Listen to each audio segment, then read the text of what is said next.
우리가 에스라서를 계속 살펴보고 있는데 드디어 에스라의 이야기가 등장하고 있습니다.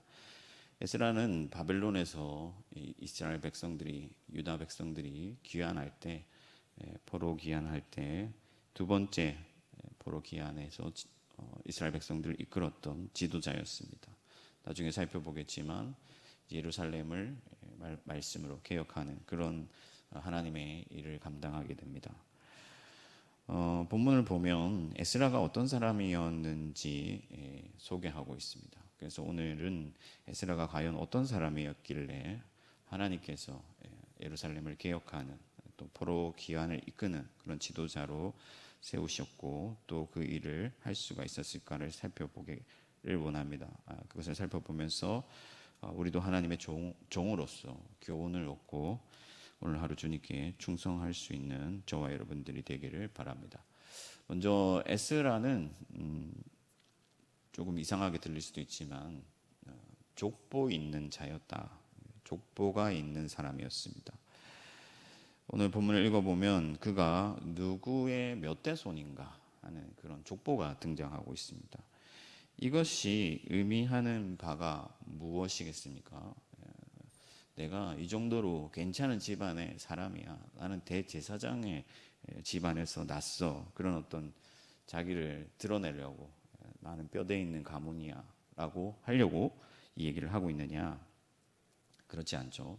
제가 며칠 전에 그 유튜브에서 영상을 보니까 어느 부잣집 아이가 과속하다가 경찰에 걸린 거예요. 미국에 있었던 일입니다. 그래서 그 아이가 그 도시에서는 좀 괜찮은 집의 자녀인가 봐요. 그래서 과속하다 경찰에 걸리니까 느리면서 당신 우리 아빠가 누군 줄 알아? 이렇게 한 거예요. 그러니까 그 경찰이 대답하는데 뭐라고 대답하냐면, 왜 엄마가 안 알려줬어? 그렇게 얘기를 한 겁니다. 그러니까 뭔가 자기가 아버지가 대단하거나 뭐가 있으면 자랑하고 싶죠. 그렇지만 에스라는 지금 그 얘기를 하는 것이 아닙니다. 에스라가 말하고 싶은 것은 뭐냐면은 하나님의 은혜의 언약입니다. 하나님의 약속이죠. 족보는 하나님께서 그 은혜의 언약으로 이스라엘 백성들을 지금까지 살게 하신 것, 있게 하신 것, 그 생명을 이어오게 하신 것에 대한 말씀입니다. 그래서 에스라가 말하고 싶은 것은 뭐냐면은 내가 하나님의 은혜의 언약의 안에 있고 그 은혜의 언약의 은혜를 입은 사람이다 하는 것이죠. 그래서 뭔가 세상에서 대단한 집안의 자녀라서 세상에서 어떤 자부심을 가지는 게 아니라 은혜의 자부심을 가진 것이죠. 나는 하나님이 돌보시는 자요, 하나님의 거대한 은혜의 언약의 그 섭리 안에서 지금까지 존재해 왔다라는 것을 말하고 있는 것입니다. 그래서 에스라의 목표는 유다 백성들이 이 하나님을 믿어서 다시 새롭게 힘을 내는 것이거든요. 그래서 에스라가 역대기를 기록하게 됐습니다. 그래서 열왕기상하, 역대기상하를 살펴보면 물론 역대기상하는 유다 왕들을 중심으로 기록하고 있는데 그런 차이점도 있지만은 굉장히 긍정적이고 굉장히 희망적이라는 그런 차이점도 있습니다. 회개하면 하나님께서 돌이켜 주시고 회복시켜 주시고 그런 얘기들이 많이 등장합니다. 왜 그렇습니까? 이스라엘이 포로에서 돌아왔고 그래서 뭔가 개혁해야 되고 다시 시작해야 되고, 어제 뉴스를 보니까 수해가 나가지고 엉망이에요. 얼마나 마음이 다 무너지겠습니까? 다시 시작하려고 하니까 새롭게 이걸 다 고치고 얼마나 힘들겠어요. 그런 이스라엘 백성들에게 에스라가 자기 집안을 지금 자랑하려고 하는 것이 아니고 하나님이 그 은혜의 언약 안에서 이스라엘을 지금까지 지키셨고 나를 지키셨고 여기까지 우리가 왔다 하는 것을 말씀함으로써 그 은혜의 자부심을 회복시키려고 하는 것입니다. 물론 에스라 역시 그 은혜의 자부심을 가진 사람이었습니다. 마태복음을 보면은 예수 그리스도의 족보가 등장하고 있습니다. 여러 의미들이, 어떤 신학적 의미들이 거기에 함축되어 있겠지만, 하나님의 언약으로 인하여서, 그분의 은혜로 인하여서, 그분의 능력으로 인하여서 예수 그리스도가 이 땅에 왔다는 것을 족보를 통해서 나타내는 것이죠. 사랑하는 성도 여러분, 그러면 우리는 누구의 자손입니까? 바로 예수 그리스도의 자손인 것을 믿으시기 바랍니다. 모두가 그리스도로부터 났습니다. 하나님으로부터 태어난 것이죠. 그래서 우리는 예수 그리스도라는 그 언약 안에서 새롭게 출생한 자들입니다. 거듭난 자들이죠. 우리는 우리의 뼈대가 어디에 있느냐? 우리가 어디에 뿌리를 내리고 있느냐? 그리스도 예수께 뿌리를 내리고 있고, 그리스도 예수의 은혜로 인하여서 살고 지금까지 오게 된 것입니다. 그러므로 여러분, 은혜의 자부심을 회복하시길 바랍니다. 여러분들이 어떤 형편에 있든지, 가진 것이 있든지 없든지, 잘났든지 못났든지, 여러분들은 그리스도의 자손이요 그리스도께서 돌보시는 자들임을 믿으시기 바랍니다. 그래서 여러분들은 결코 흔들리지 않습니다. 무너지지 않습니다. 완전히 무너지지 않고, 혹 무너지더라도 여호와께서 일으키시고 고치시고 새롭게 하시고 보존하실 줄 믿습니다. 그래서 영원한 하나님의 나라에 이르기까지 하나님께서 손수 이끄시고, 그래서 그 생명이 그치지 아니하게 하시고 계속해서 하나님의 나라에서 영생을 하게 되는 것입니다.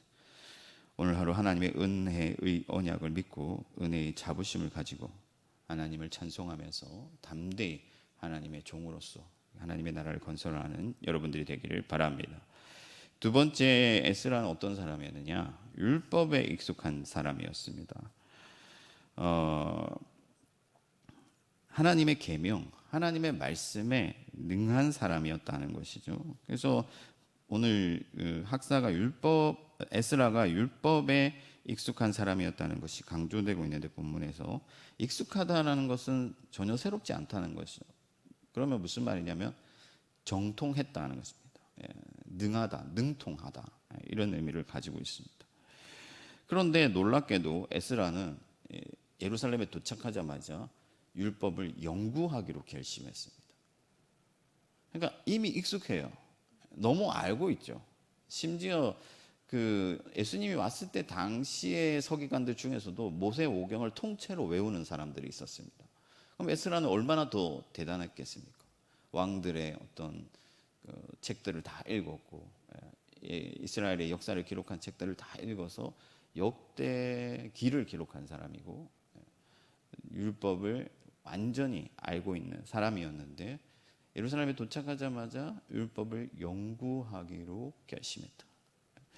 그래서 이 본문에서 에스라에 대해 강조하고 싶은 것은 뭐냐면은, 에스라는 하나님을 경외하고 하나님을 사랑하고 하나님을 인정하는 자였다 하는 것이죠.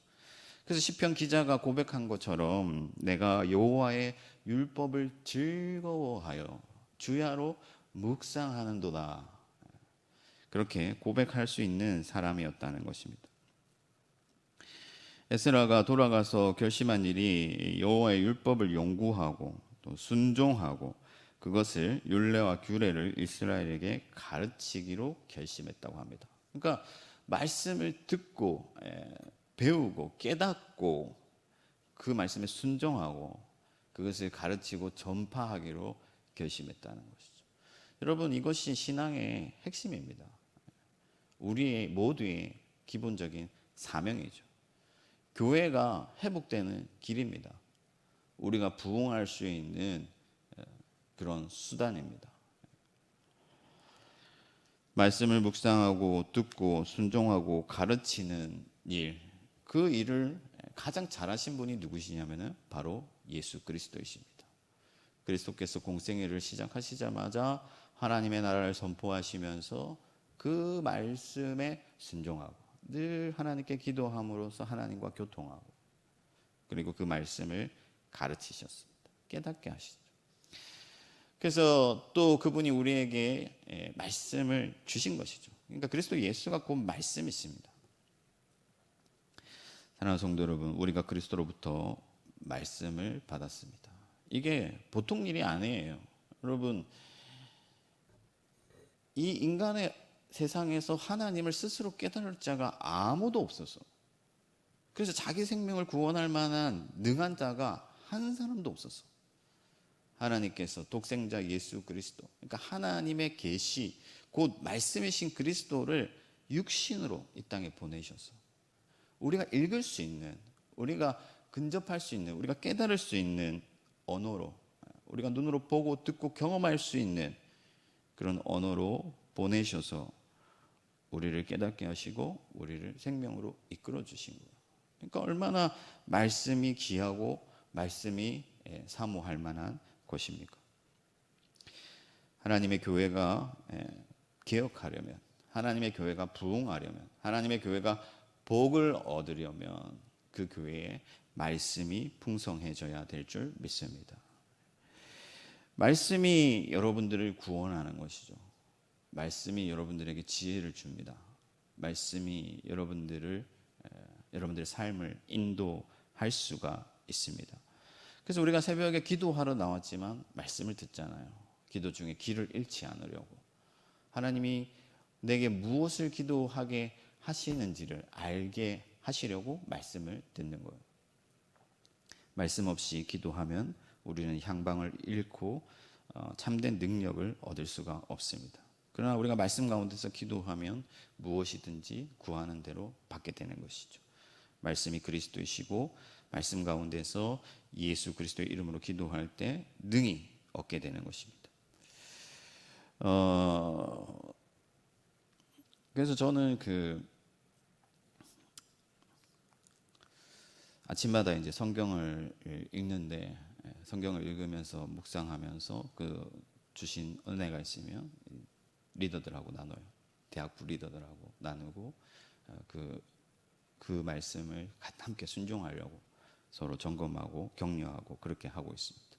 그래서 여러분들도 말씀이 이끄는 그 길로 가고 말씀으로 여러분들을 새롭게 하셔야 되는 것이죠. 제가 얼마 전에 대학원에 다녀왔는데, 천안대학원에 말씀을 지도하는 목사들을 훈련하는 대학원에 갔다 왔는데 심각한 미달, 그러니까 역대 최고의 미달, 지원자가 없다 하는 것이죠. 여러분, 교회에는 말씀이 필요하고 말씀이 절대적이고 좋은 말씀의 지도자들이 일어나야 됩니다. 에스라 같은 사람들이 우리에게 필요해요. 그런데 지원하는 사람이 없다. 너무 안타까운 일이죠. 그럼 10년, 20년 뒤에 어떻게 되겠습니까? 여러분들 이 일을 위해서 기도하시고 좋은 말씀의 지도자들이 일어날 수 있도록 함께 힘을 모아주시기를 부탁드립니다. 마지막 세 번째는, 그는 에스라는 어떤 사람이었느냐? 하나님의 도우심을 입은 사람이었다. 그러니까 6절에 보니까 여호와의 도우심을 입음으로 왕에게 구하는 것은 다 받았다. 그러니까 여러분, 그때 당시에 왕은 절대 권력자죠. 뭐든지 해줄 수 있는 사람이에요. 그런 사람 한 사람 알고 있으면 너무 좋겠죠. 그런데 그 왕으로부터 모든 것을 받았지만 사실은 하나님이 그를 도와주셨다는 거예요. 그래서 무엇이든지 원하는 게 있으면 주셨다는 거예요. 여러분, 다윗도 그런 사람이었습니다. 다윗이 범죄하였을 때 하나님이 얼마나 답답하셨으면 그런 말씀을 하시죠. 선지자 나단을 통해서 네가 구하는 거, 네가 필요한 거 있으면 나는 다 줬을 거야. 그런데 왜 그랬니? 이렇게 말씀하시잖아요. 그러니까 도와주신 하나님이. 이 말이 의미하는 게 뭘까요? 오늘 본문 말씀에 보면은 9절에는 또 그가 첫째 달 초하루에 바벨론에서 길을 떠났고 하나님의 선한 도우심을 입어 다섯째 달 초하루에 예루살렘에 이르렀다. 그러니까 4개월 걸렸잖아요, 그죠? 걸어가는데 그 기간 동안 여러분 얼마나 많은 일들이 있었겠습니까? 그 뭐 고속도로가 있는 곳이 아니고 비행기 타는 것도 아니고 걸어서 그 먼 길을 가는데 그 가운데서 그냥 도착한 게 아니다 하는 거죠. 하나님이 도우셨기 때문에, 하나님의 은혜를 입었기 때문에 무사히 도착한 것이죠. 그래서 다윗은 자고 일어나고 깨는 것이 하나님의 은혜고 기적이고 그렇게 고백을 합니다. 여러분, 에스라가 하나님의 도우심을 입었다는 것을 기록한 이유가 뭐겠어요? 왜 이것을 기록했겠습니까? 그가 하나님을 의지했고 하나님의 도움을 간구했고 그래서 하나님께서 자기를 도우셨다는 것을 알았다는 것이죠. 여러분, 기도하지 않는 사람들은요, 되는 일들이 그냥 되는 줄 압니다. 은혜를 알 수가 없어요. 말은 그렇게 합니다. 아유, 뭐 하나님이 또 해주셨지. 그렇게 얘기를 해요. 그것은 입버릇이죠.